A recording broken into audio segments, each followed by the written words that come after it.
All right, I'm going to call the Museum Committee to order.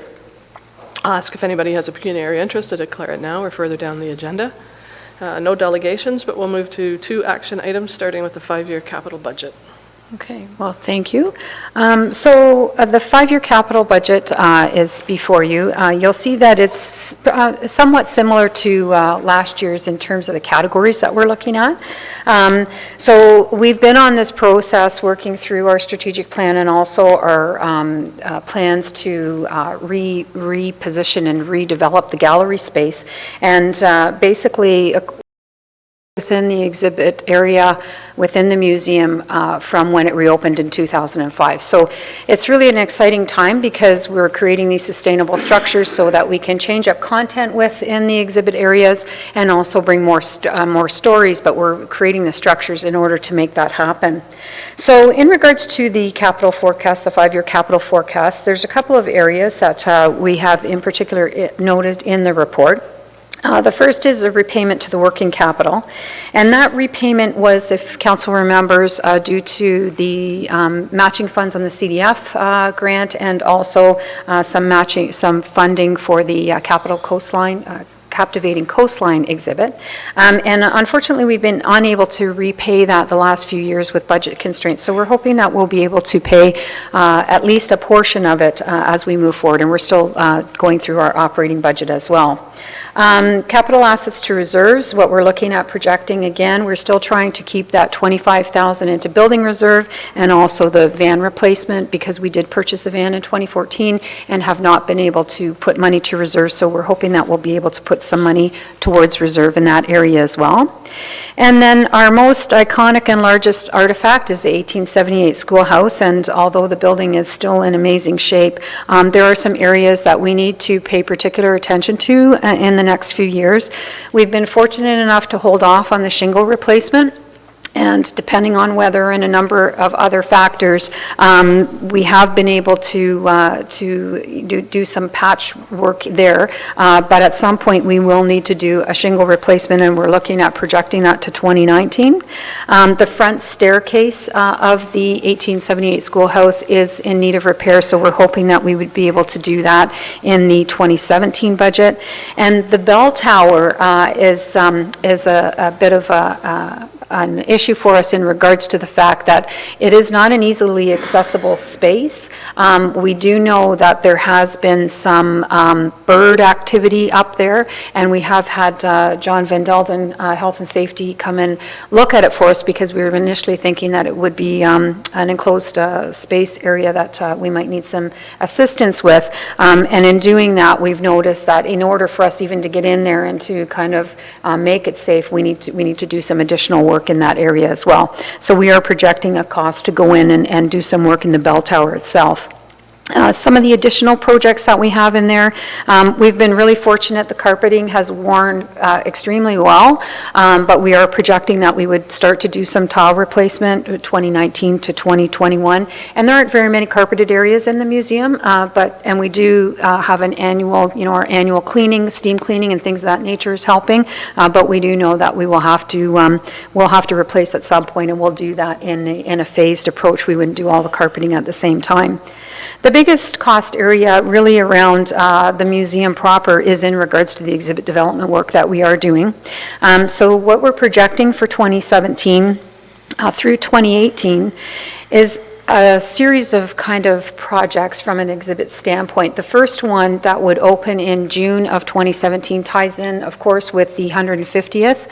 And this particular area we're calling the Last Frontier. So we're looking at leveraging some of the work that's going to be done with the Bruce County Historical Society project, the Visual Heritage Project, and really trying to use some of the research in that aspect from that.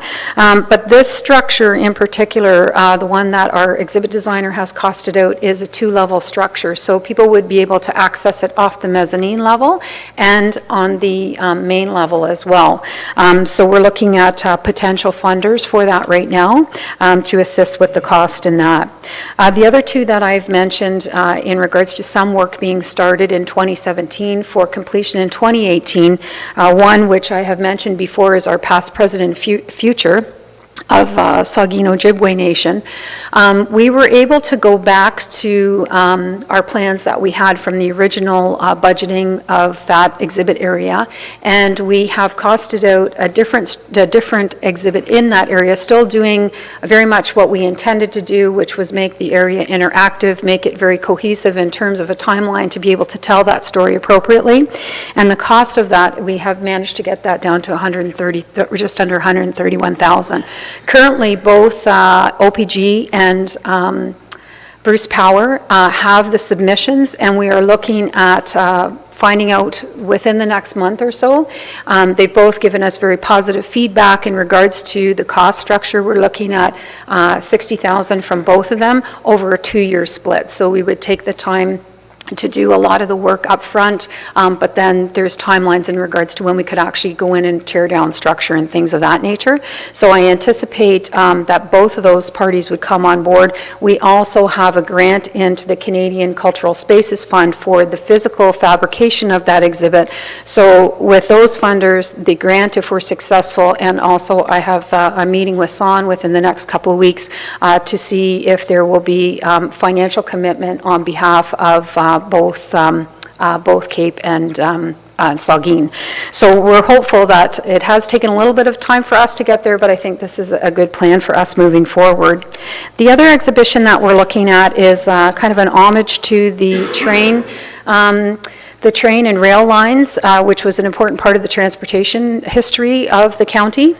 And, you know, sometimes we get groups and people that just come to us with ideas and suggestions, and this particular group has come forward to us. What they're proposing is a modular structure, which would be a diorama in nature, but it's a working diorama, and it would be of the majority of the rail lines in the county.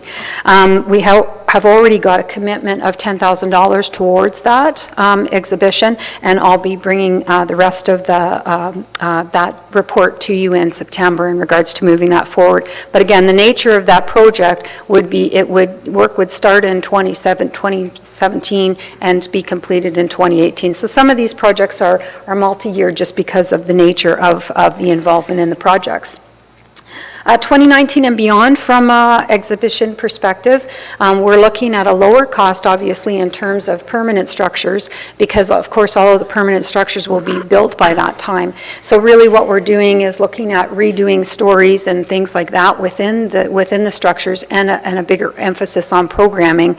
That said, the technology portion is something that is always changing, right? So we are predicting that, you know, we would have at least roughly around $30,000 a year going forward to do refreshment work and refurbishment work in regards to those areas.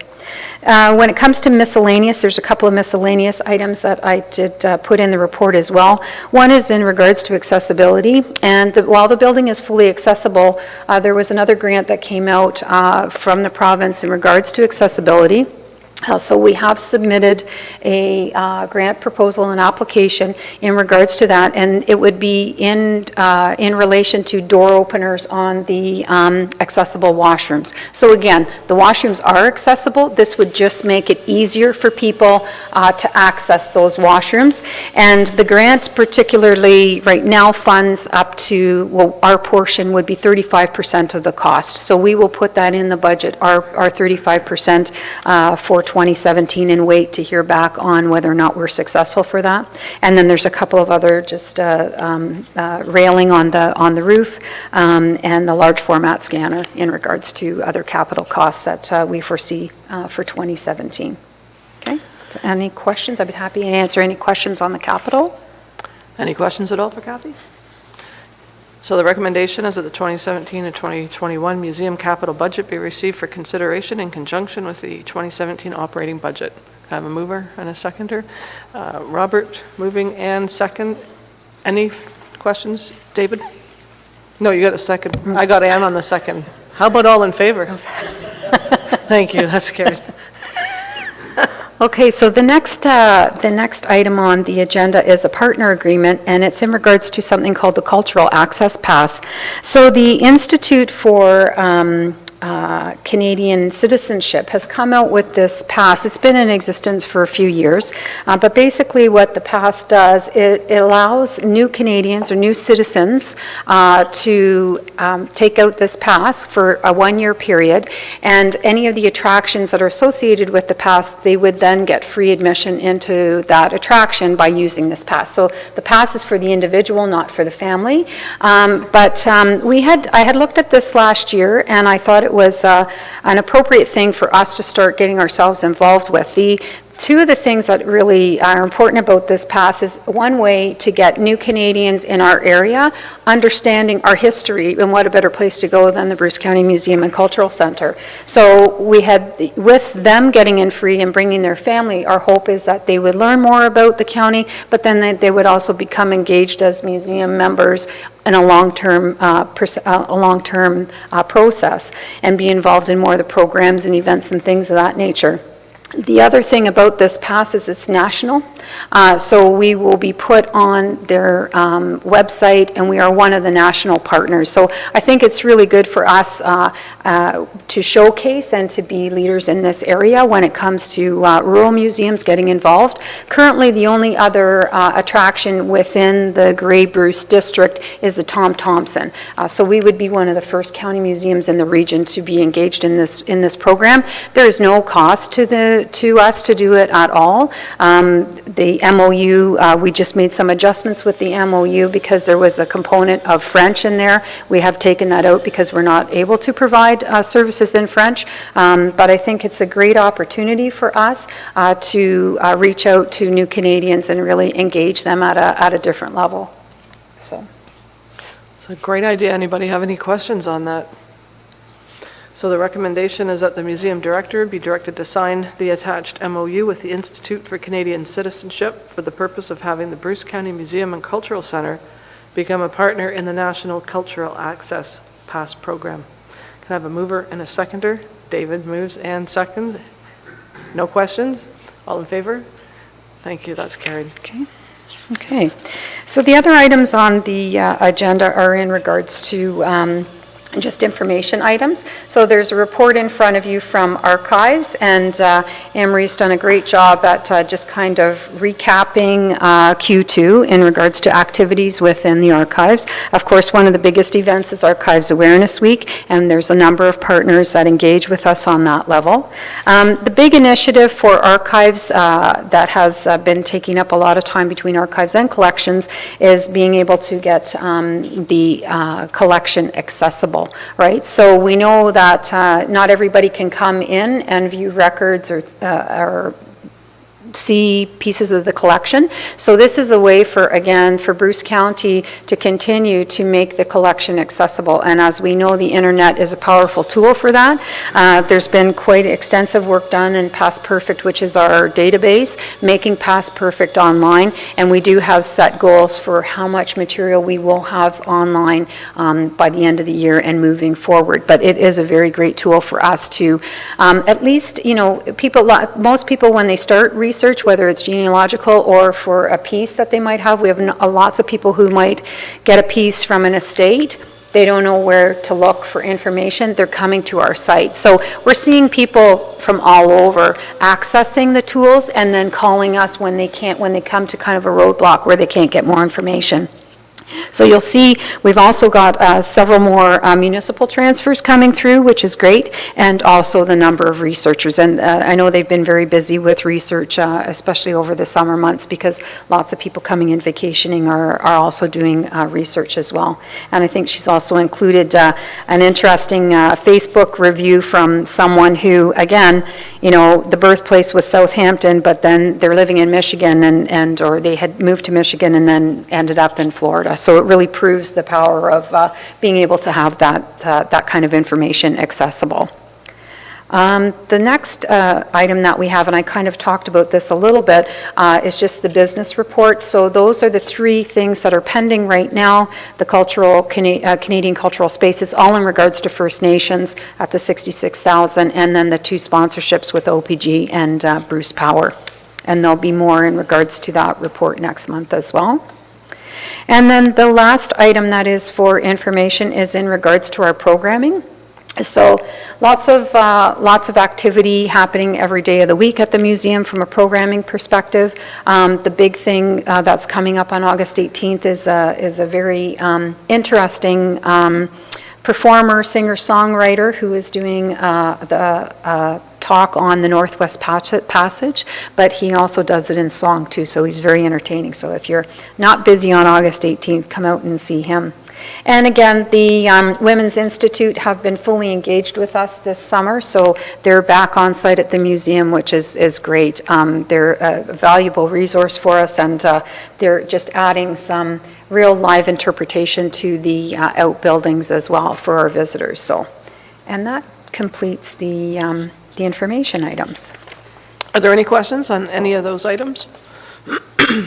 Okay, and so we'll have to move into closed. Can I have a motion to go? Ann, second by Mike. All in favor to go into closed? Thank you, that's carried. Okay.